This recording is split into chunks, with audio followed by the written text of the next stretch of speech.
오늘은 사도행전 13장 22절 말씀을 가지고 마음가짐이란 제목으로 함께 은혜 나누도록 하겠습니다. 여러분들, 제가 설교를 시작하기 전에 한 분의 사회심리학자를 좀 소개하려고 합니다. 레온 페스팅거라는 분인데 사회 비교 이론이라는 것을 이제 창안하신 분이죠. 근데 이게 말이 어려워서 그렇지 우리가 이미 알고 있는 개념입니다. 이분이 뭐라고 얘기했냐면, 우리가 끊임없이 남과 비교하는 이유는 자신을 스스로 평가하기 위해서이다 라고 얘기를 한 거예요. 그러니까 나를 평가하기 위해서 다른 사람과 비교하는 것이다 라는 것을 얘기하는 거죠. 그래서 이 사람이 얘기하는 세 가지 비교법이 있는데, 첫 번째로 나와 비슷한 처지에 있는 사람과 비교하는 것. 예를 들면 만약에 50대 초반에 한 남자가 있다고 가정을 해보자고요. 그분이 자신의 체력이나 건강 상태를 체크하기 위해서 누구와 비교해야 될까요? 20대의 축구 선수와 비교하면 안 되겠죠. 자기와 비슷한 환경과 자기와 비슷한 연령대에 있는 남자와 비교했을 때, 내가 평균보다 좋구나, 아니면 평균보다 안 좋구나, 이것을 정확하게 파악할 수가 있는 것입니다. 그래서 나와 비슷한 사람과 비교하기. 두 번째로 나보다 못한 사람과 비교하기. 이것은 나보다 못한 사람과 비교하는 것은 어떤 면에서는 자신에 대한 지나친 과소평가를 막아줘요. 그래서 자존감을 높여주는 그런 효과가 있습니다. 셋째로 나보다 우위에 있는 사람과 비교하는 겁니다. 이런 비교는 내가 이런 부분은 좀 보완을 해야겠구나, 내가 이런 부분 더 열심히 해야 되겠구나 하는 것을 보여줘서 동기부여를 일으켜준다는 거죠. 자, 세 가지 종류의 우리가 비교법을 지금 봤습니다. 근데 사회심리학자들은 대부분 하향 비교를 추천을 합니다. 우리가 만약에 상향 비교를 한다면, 우리보다 더 나은 사람과 우리를 비교한다면, 만약에 연봉 협상을 매년 하는데 협상을 딱 했을 때 그것이 내가 기대한 것보다 덜 나오게 되면 좌절하게 되는데, 좌절하지 않으려면 우리가 하향 비교를 해야 된다는 거예요. 왜 그러냐면, 상향 비교를 하면, 나보다 나은 사람과 비교하면 내가 아무리 연봉을 높이 받아도 최소한 한 명은 나보다 더 많이 버는 사람이 있다는 거예요. 근데 하향 비교를 하면 내가 아무리 안 좋은 상황에 있어도 최소한 한 명 이상은 나보다 못한 사람이 있더라는 겁니다. 그러니까 사회심리학자들이 말하는 가장 바람직한 비교법은, 자기 평가법은 나보다 못한 사람과 비교해라, 이렇게 얘기를 하죠. 자, 여기까지가 이제 세상의 방식입니다. 이 상황 비교하면 아무리 이런 상황 속에서도 우리가 상향 비교를 할 건지 하향 비교를 할 건지 생각을 하는데, 우리가 생각할 때 그렇다면 이렇게 자신을 평가하는 이유가 뭘까? 왜냐하면 사람은 누구나 냉정하게, 객관적으로 가장 정확하게 자신을 평가할 수 없기 때문입니다. 그래서 비교 대상을 찾는 거죠. 그래서 신자들은 세상의 평가보다, 남과 비교하는 평가보다 하나님의 평가에 더 관심을 갖는 것이 바람직하다. 그래서 얻을 수 있는 통찰이 바로 그것인 겁니다. 오늘 다윗의 이야기입니다. 사도행전 말씀인데 왜 다윗의 이야기냐? 본문을 읽어보시면 아시겠지만 다윗의 이야기입니다. 다윗에 대한 평가가 성경 구절에 많이 나와 있지만, 이렇게 사도행전까지 이어지면서 후대까지 이어지는 가장 확실한 다윗에 대한 평가가 바로 이 사도행전 말씀이기 때문에 제가 오늘 본문으로 선택을 한 겁니다. 다윗에 대한 많은 평가 중에 후대까지 이어지는 가장 확실한 하나님의 평가, 하나님의 마음에 합한 자, 하나님의 마음에 맞는 자, 그것이 다윗의 평가였던 겁니다. 우리는 오늘 하나님의 마음에 합한 자라는 것이 무슨 의미인지 생각해 볼 것이고요. 그리고 그것이 또 우리에게 주는 의미가 무엇인지, 하나님 앞에 우리가 어떻게 평가받아야 되는지에 대해서 생각해 보는 시간 가져보도록 하겠습니다. 우리가 정말 깊은 깨달음과 그리고 마음속에 다짐이 있으시길 축복합니다. 아멘. 첫째로 진실하고 순수한 마음가짐, 이것이 바로 다윗의 마음, 바로 하나님의 마음에 합한 자의 특징입니다. 하나님의 마음에 합한 자라는 것은 마음, 즉 중심의 진실함을 품은 사람을 말합니다. 사무엘상 16장 7절 말씀 보시겠습니다.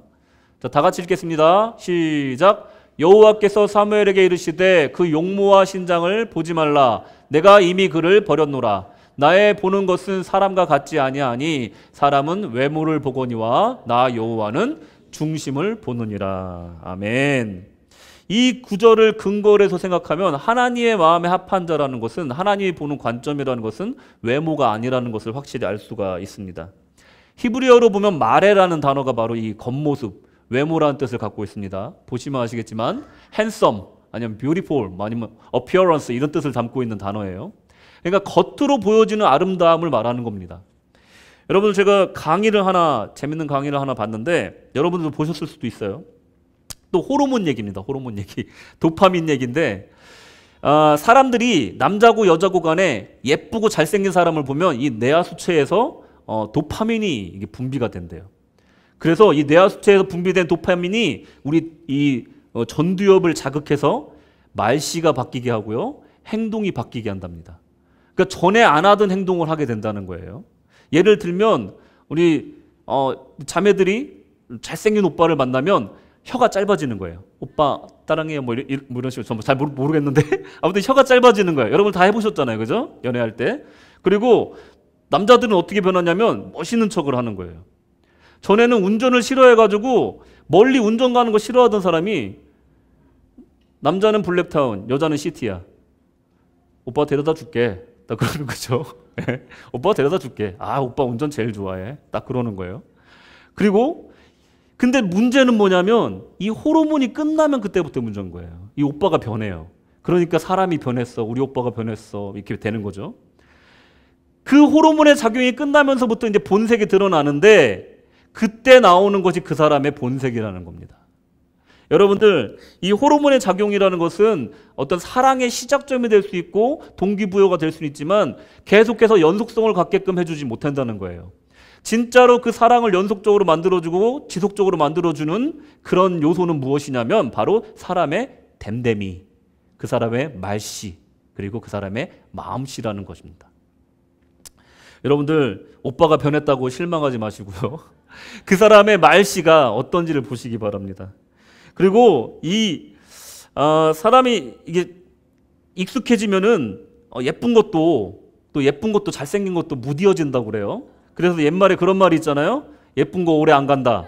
그죠? 못생긴 거는 아예 안 간다. 뭐 이런 말 있잖아요. 그런 것처럼 예쁜 거는 오래 안 가는 거예요, 진짜로. 결국 남는 건 사람의 댐댐이고 사람의 말씨고 사람의 마음씨가 남는다는 거예요. 이 원리에 따라서 우리 하나님께서는 사람의 마음씨를 보신다는 겁니다. 중심을 보신다는 거죠. 이 히브리어에 보면 이 마음에 관련된, 이 중심에 관련된 단어가 레밥이라는 단어인데, 그 안에 속해 있는 의미가 무엇이 있냐면 하트, 그러니까 우리 마음이죠. 그리고 비띵크라고 해서 사려 깊다, 이런 뜻도 있고요.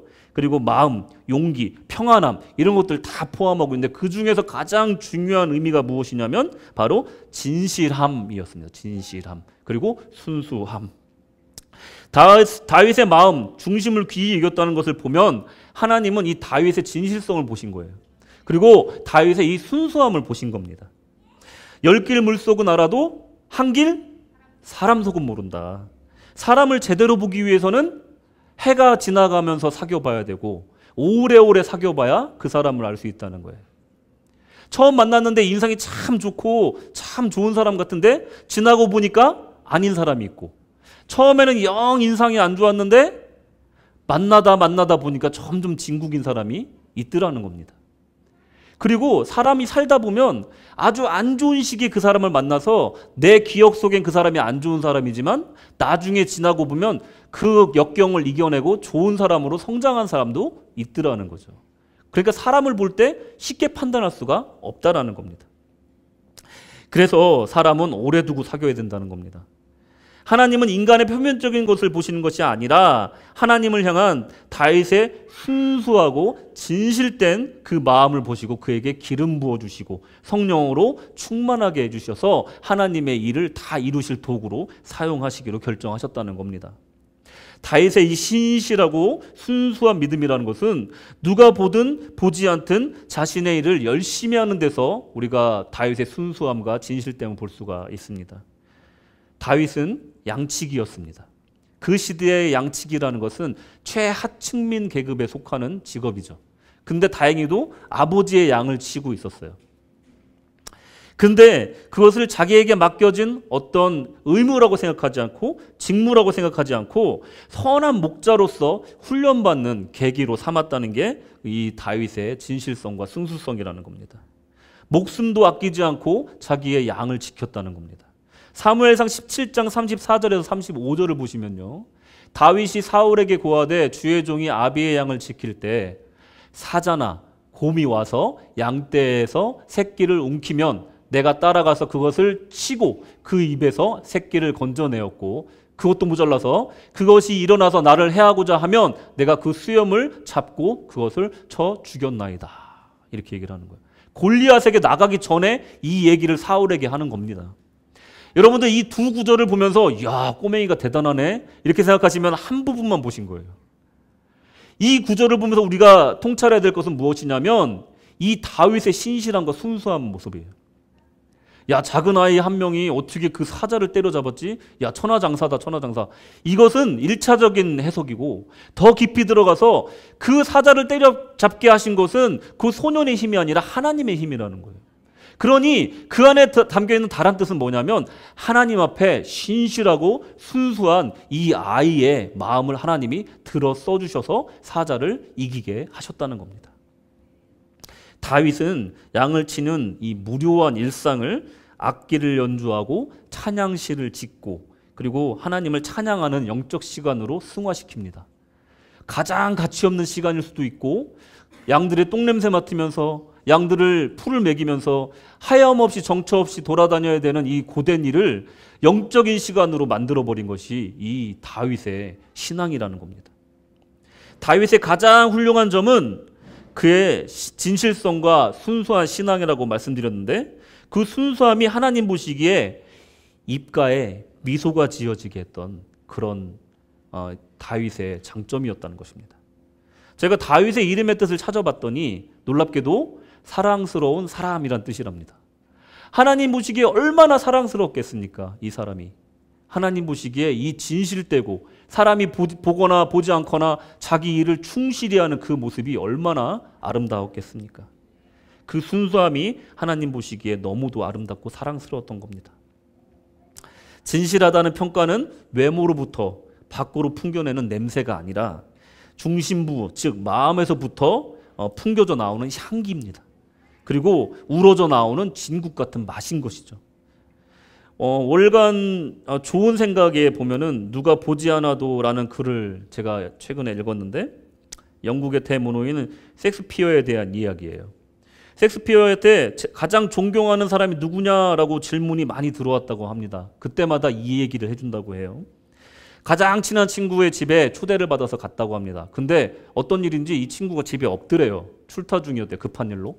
근데 그 집에 하인이 오더니 정성스럽게 홍차를 한 잔 이렇게 우려서 대접을 하고 곧 사라지더랍니다. 한참을 앉아서 차를 마시다가 심심해져서 그 하인이 뭘 하고 있나 한번 키친에 가봤답니다. 그랬더니 러그를 들치고 거기를 막 청소하고 있더래요. 그래서 가만히 봤더니 누가 보든 안 보든 그냥 계속해서 치우고 있다는 겁니다. 주인이 없는데도. 그것을 보면서 큰 감명을 받았다라고 섹스피어가 얘기를 합니다. 그래서 많은 사람들이 섹스피어한테 이렇게 물어봅니다. 성공의 비결이 무엇인가요? 영향을 받은 사람이 있으십니까? 이렇게 질문할 때마다 섹스피어는 이렇게 얘기했답니다. 혼자 있을 때도 누가 지켜볼 때와 같이 아무 변화 없는 사람이야말로 어떤 일을 하든 성공할 수 있는 사람이자 내가 제일 존경하는 사람입니다. 라고 얘기를 했답니다. 다윗이 바로 이런 사람이었던 거죠. 우리의 신앙을 뒤돌아봅시다. 기도도 열심히 하고 예배도 열심히 참여하는데 그 중심에 하나님을 향한 순수한 갈망이 없다면 하나님 보시기에 어떻게 평가를 해야 될까요? 종교적인 열심은 있으나 하나님의 사랑을 실천하려는 열망이 없다면 하나님은 무엇라 평가를 하셔야 될까요?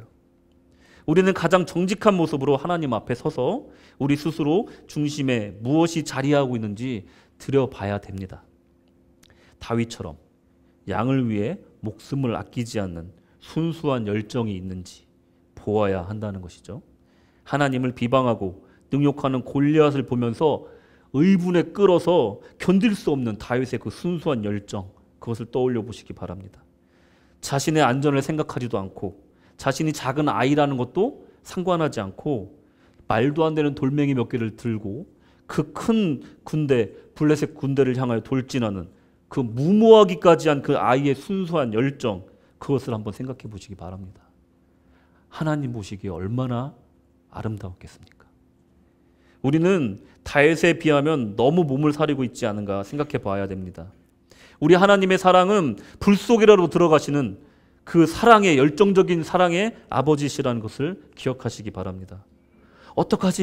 어떡하지 하면서 발 동동 구르고만 있는 그런 사람이 아니라 우리 하나님은 불구덩이에 뛰어드는 그 열정적인 사랑의 아버지시라는 것을 기억하시기 바랍니다. 아직도 그 불구덩이에 뛰어들지 않고 자식을 구하러 뛰어들지 않은 부모가 있다면 그 사람은 조금이나마 남아있는 이성을 그 자기 마음속에서 그 열정과 실갱이를 하고 있는 상황이라고 판단하시면 되는 겁니다. 우리 하나님은 100% 사랑이신 분입니다. 그래서 불구덩이를 보면 뒷일 생각하지 않으시고 뛰어드린 분이 바로 우리 하나님이십니다. 마치 불구덩이에 빠진 인간들을 구출하고자 하는 그 간절한 그 희생의 마음, 그 어떤 희생을 치르더라도 그들을 구원하고자 하시는 그 열정에 압도되어서 사람의 몸을 입고 이 땅에 오신 것입니다. 사랑은 물불을 가리지 않는 희생 그 자체인 것입니다. 여러분들 드라이 클리닝 자주 하시나요? 드라이 클리닝? 그 원리를 아시나요? 드라이 클리닝?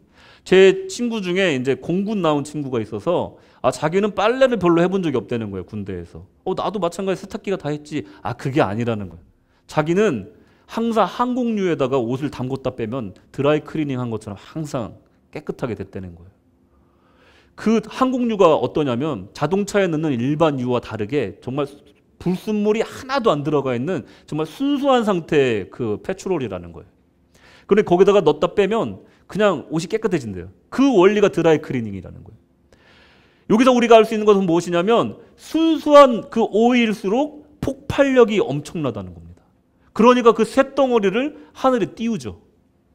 그리고 순수한 오일일수록 불순물이 없고 휘발성이 강하다는 겁니다. 양면에 칼이 있다는 거죠. 우리의 신앙도 여러 가지 고려사항을 생각하지 않고 이 믿음만 바라보고 하나님만 바라보는 믿음을 가진 사람에게는 폭발력이 있습니다. 제가 전에도 말씀드렸지만 듀나미스, 성령을 헬라어로 얘기하면 듀나미스라고 그랬잖아요. 다이나마이트의 그 어원이 되는 폭발력이 있는 그 신앙이 되기 위해서는 어떻게 해야 되냐? 고려사항들을 다 제하고 순수하게 하나님을 바라보는 갈망이 있어야 된다는 겁니다. 그렇지 않으면 휘발성을 갖고 있는 그 오일처럼 언제 갔는지도 없이 날아가 버린다는 겁니다. 짠맛을 잃고 길가에 버려져서 사람에게 치이는 그런 소금의 운명처럼 된다는 것입니다. 신앙의 가장 핵심적인 요소가 바로 그 순수성, 순수한 갈망이라는 겁니다. 다윗의 신앙은 그 순수성, 하나님만 사랑하는 그 소년의 진실성이 차돌멩이 5개를 가지고 블레셋의 그 지리멸리얼한 그 대치를 없애버리고 끝내버리게 됩니다. 그리고 하나님의 이름을 드높이는 엄청난 사건을 일으키게 되는 겁니다. 자갈돌 5개로. 우리의 신앙은 순수합니까? 세상과 지루하게 대치하고 있지는 않으십니까? 이 언제 끝날지 모르는 이 비방전에 불필요한 에너지를 소모하고 있지는 않으십니까? 아니면 전세가 악화되어서 계속 뒤로 밀리고 있지는 않으십니까? 이 블레셋과 같은 세상은 우리의 보잘것없는 이 사기를 비웃고 있고 우리의 대장 되신 예수님을 능욕하고 있는데도 불구하고 우리는 아무것도 하지 않고 있는 건 아닌가 뒤돌아봐야 됩니다. 우리가 지금 필요한 것은 바로 이 다윗의 무모한 열정, 이 순수한 열정입니다. 누가 보든 안 보든 하루하루를 하나님과 동행하던 에녹같이 다윗같이 지금 당장 천국으로 들림 받는다 해도 전혀 이상하지 않을 그런 삶을 사는 것을 우리는 목표로 삼아야 됩니다. 주님을 향한 이 순수함으로 돌아가시기를 축복합니다. 아멘. 두 번째로 흔들리지 않는 심지. 흔들리지 않는 심지. 이 순수함과 진실성을 갖고 있는 다윗에게 또 한 가지 장점이 있었는데 그것이 무엇이냐면 흔들리지 않는 마음의 심지가 있었다는 겁니다. 절대로 흔들리지 않는 심지가 있었다는 것입니다. 이것은 죄를 짓고 안 짓고의 문제가 아니고, 그리고 무엇인가를 성공적으로 해내고 못하고의 문제가 아니라 마음 중심에 있는 그야말로 씨앗 같은, 신앙의 씨앗 같은 그 심지, 그것을 말하는 겁니다. 우리는 이 미션 임파서블 같은 미션을 향해 나아가는 여정을 가고 있는 사람들입니다. 그래서 때론 이상과 현실의 괴리가 크다는 것을 느끼고 절망할 때도 있죠. 낭망할 때도 있습니다. 그리고 우리가 다시 붙잡고 나아가야 될 것은 하나님을 향한 중심, 그러니까 흔들리지 않는 심지라는 것을 기억할 때가 있습니다. 다윗은 이스라엘 역사상 가장 위대한 왕입니다. 성군 중에 성군이죠. 그리고 싸움도 잘해서 나가는 전쟁마다 다 그 영토를 넓히는 그런 축복을 받았습니다. 이런 왕, 엄청난 성군인 백전백승의 용사 이 다윗에게 우리가 알다시피 다윗은 완벽하지 않은 사람이었다는 것을 우리는 알고 있습니다. 더 정확히 말하면 정말로 악당에 가까울 정도로, 정말 악인이라고 말해도 무방할 정도의 죄를 지은 사람입니다. 그리고 많은 사람들이 그의 신앙을 본받고자 하지만 그의 신앙의 말년은 교만에 빠지게 되는 실수를 범하게 됩니다. 그가 67세가 되던 그 해에 자신의 나라의 국력을 확인하고 싶은 교만에 빠져서 인구조사를 하게 되죠. 그것이 하나님 보시기에 너무도 교만한 일이어서 사무엘하 24장에 기록되었는데 하나님이 그 교만을 정말 너무도 분노하셨다라고 나와 있습니다.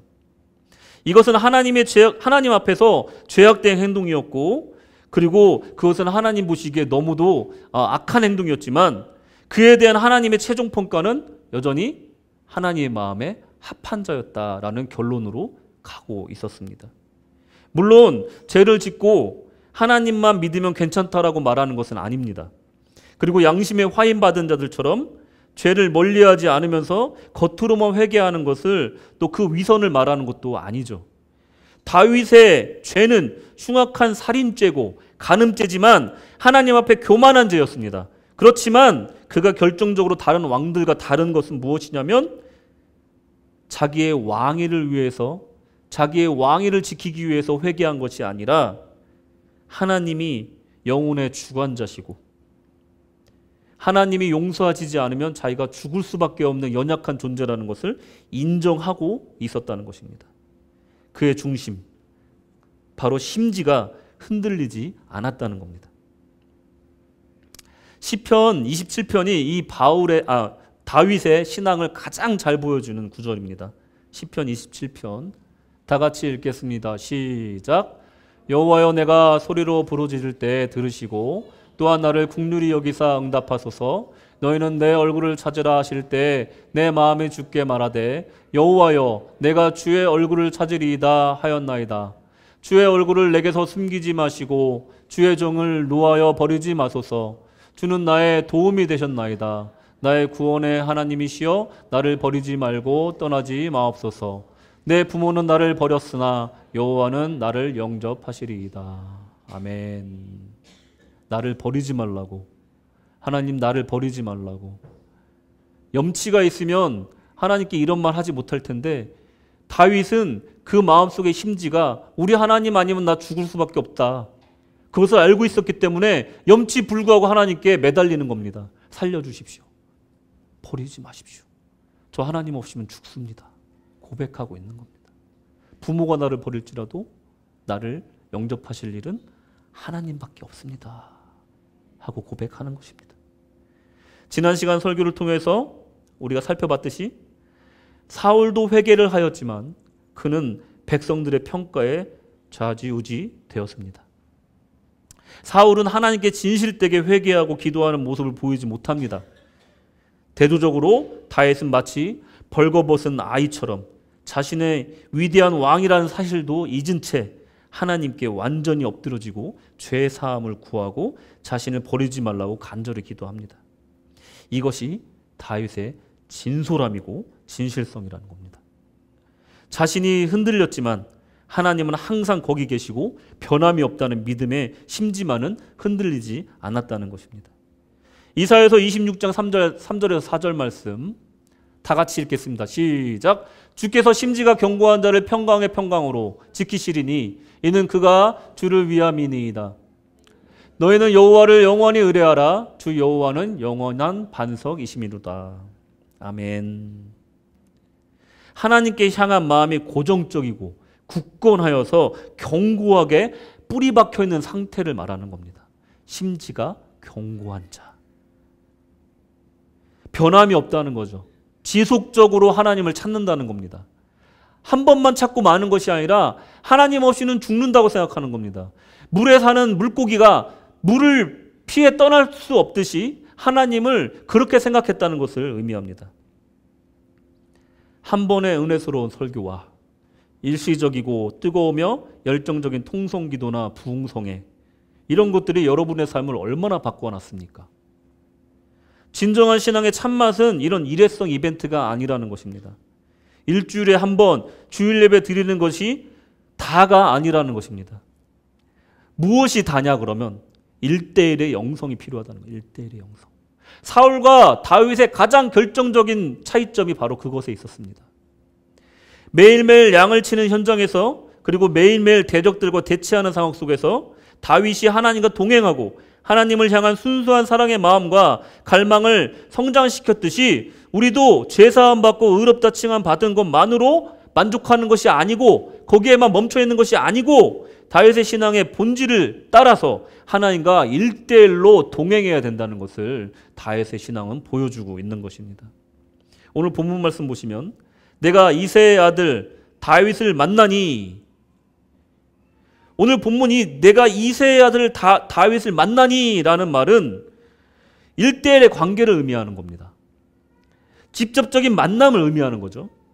물론 하나님은 전능하신 하나님이시니 이 다윗에 대해, 그의 성품에 대해, 그의 신앙에 대해 이미 알고 계셨지만, 내가 직접 만나보니 이새의 아들 다윗이 내가 원래 알던 대로 마음에 합한 자더라, 진실한 자더라, 순수한 자더라 확신을 하시는 겁니다. 확인을 해주시는 말씀이라는 겁니다.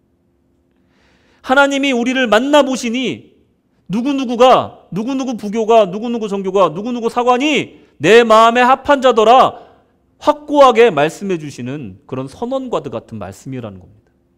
하나님의 평가가 여기서 탁 나오는 겁니다. 사울의 역사 어디에서도 하나님과 1대1로 교제했다는 그런 기록을 찾을 수가 없습니다. 단지 저주받고 책망받을 때만 하나님의 음성을 직접적으로 듣는 사울의 모습을 보게 됩니다. 아버지와 자녀 관계를 한번 생각해 보십시오. 어떤 자녀들이 있는데 정말 잘난 자녀예요. 판검사, 의사, 막 좋은 학교 나와서 정말 나름 사회적 지위가 있이 잘 사는 자식이 있는데 부모님과 교류가 없어. 반면에 어떤 자식이 있는데 시간만 나면 아버지한테 전화하고 어머니한테 전화해서 또 휴가철만 되면 아버지랑 어머니랑 같이 휴가도 다니고, 주말만 되면 커피가 맛있다는 카페를 찾아서 같이 가서 커피도 마시고, 모퉁이 카페 같은 데 와서 이렇게 같이 드시고, 인생에 고민 같은 게 있으면 어드바이스도 좀 받고, 그러면서 이런저런 이바구도 나누면서 이렇게 아빠랑 자녀들이 지낸다고 생각을 해보세요. 저는 이게 진짜 효도가 아닌가라는 생각이 듭니다. 잘난 자식 좋죠. 자랑하기 좋죠. 하지만 옛말에 그런 말이 있잖아요. 못난 자식이 효도한다. 그런 말이 있잖아요. 그것처럼 꼭 맞는 말은 아닐지 몰라도, 여러분, 엄마 아빠랑 1대1로 관계가 좋은 그 자녀가 부모 보기에 정말 기쁜 자녀 아닐까, 그런 생각을 합니다. 다윗이 바로 하나님께 그런 아들이었다는 겁니다. 못난 부분도 많아요. 다윗이 실수한 것도 많습니다. 잘못한 것도 많아요. 그런데 그때마다 아버지 하고 엎드려지는 거예요. 아버지 살려주세요. 잘못했습니다 하고 엎드려지는 거예요. 잘나고 준수한 소년인 사울은 사무엘하고만 얘기하는 겁니다. 제가 잘못했습니다, 사무엘. 저를 떠나지 마십시오. 하나님한테는 한마디도 하지 않는 거예요. 하지만 다윗은 그 자리에서 엎드려져서 자기가 왕이든 뭐든 다 팽개치고 하나님 앞에 아버지 잘못했습니다 하고 엎드려지는 겁니다. 그 아들을 보는 하나님의 얼굴은 어땠을까요? 그것이 바로 다윗의 신앙의 핵심이라는 겁니다. 바로 1대1의 영성. 여러분, 머리가 큰 10대 자녀와 함께 다시 관계를 회복하기 위해서 자리에 앉아 있는 아버지와 아들을 생각해 보십시오. 무슨 말을 먼저 해야 될까? 막막하죠. 심지어는 애증의 관계까지 있어. 아빠를 아직도 미워해. 또 아빠도 자식한테 실망한 게 많아. 그러면 이 대화를 어떻게 시작을 해야 될까요? 이 영성 훈련을 처음 시작하는 마음이 바로 그런 겁니다.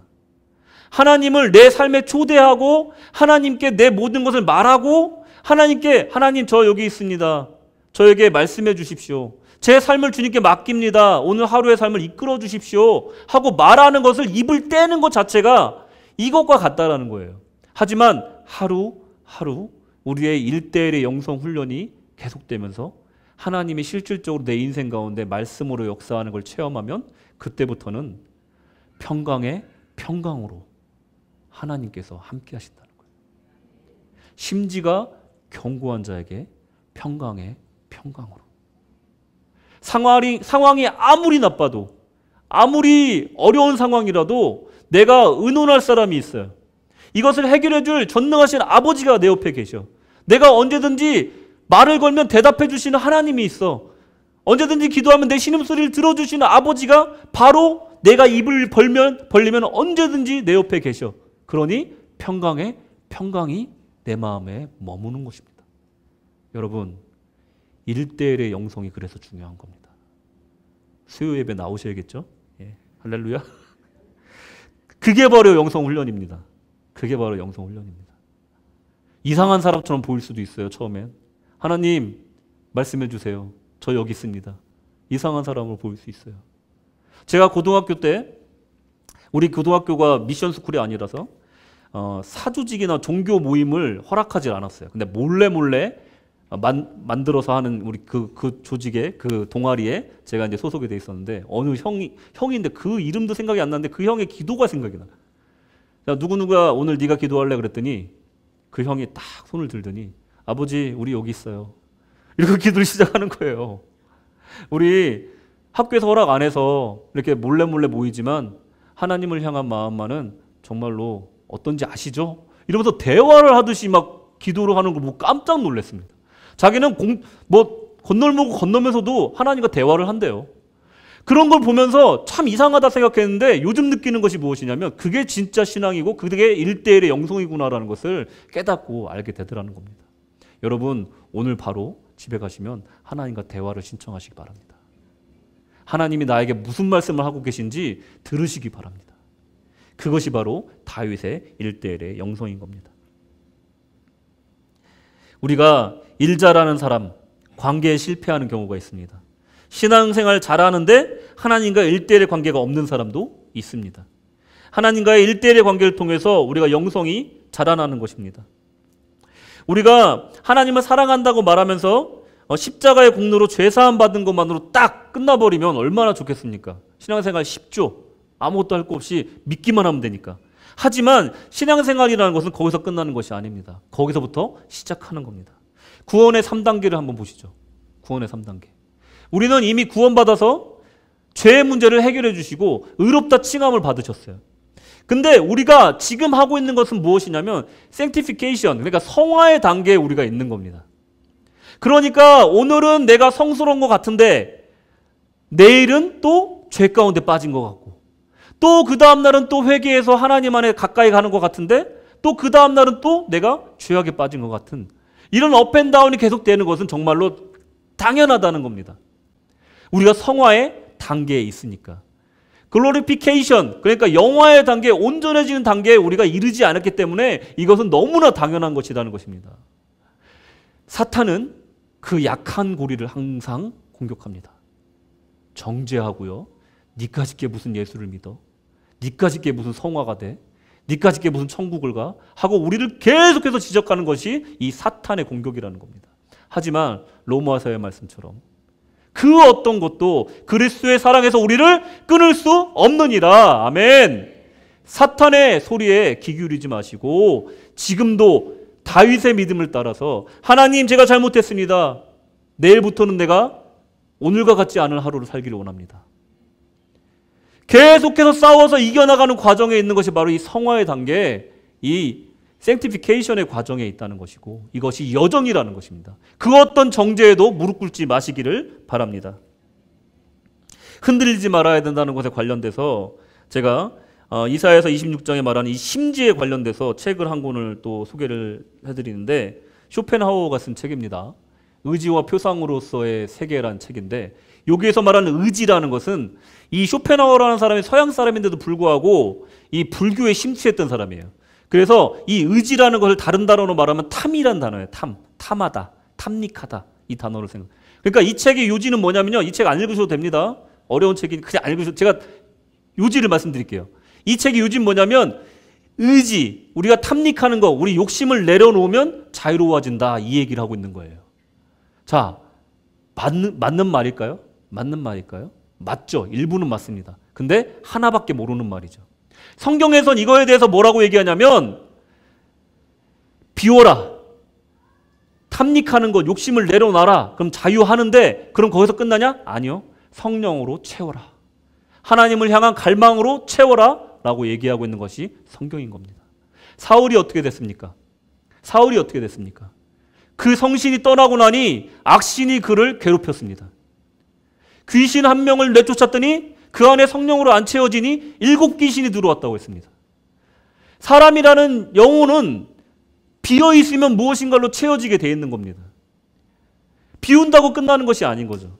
불교에서 말하듯이, 쇼펜하우어가 얘기하듯이 비운다고 해서 끝나는 것이 아니라 한 발짝 더 나가서 성령으로 채워져야 되고 하나님을 향한 갈망으로 채워져야만이 우리가 진정한 만족감과 영적인 행복감으로 갈 수가 있다는 겁니다.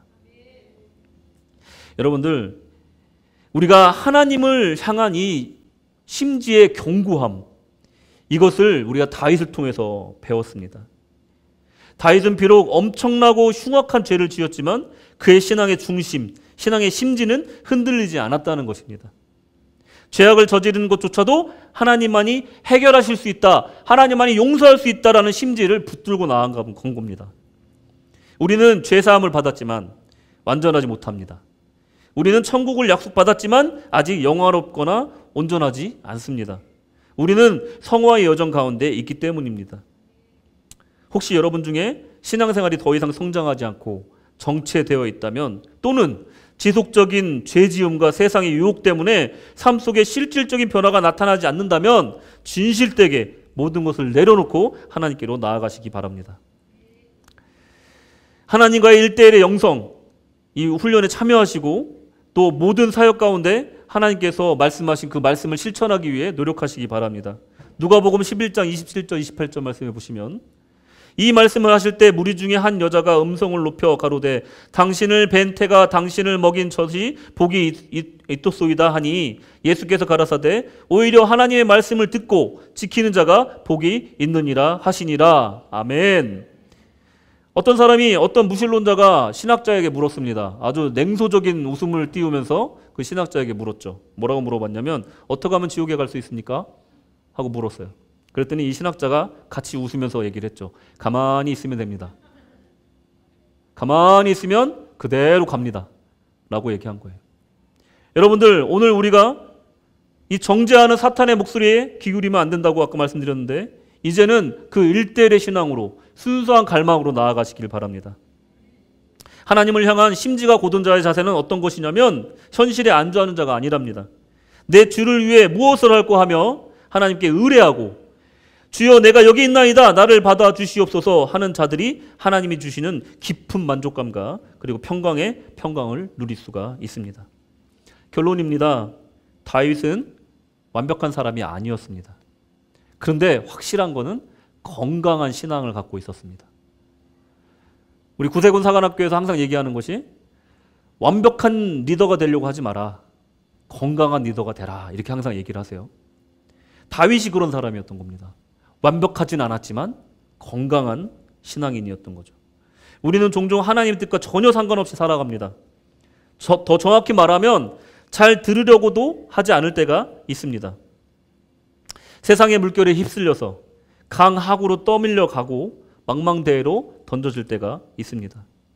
세상이 지금도 하나님을 욕하고 하나님의 이름을 망령되이 일컫는데 또 그 이름을 능욕하고 있지만 세상과 대치할 뿐 맞서 싸우지 않는 우리의 모습을 발견하게 됩니다. 지금이라도 우리는 각성해야 됩니다. 다윗과 같이 일어서야 합니다. 세상의 물결을 역류해야 됩니다.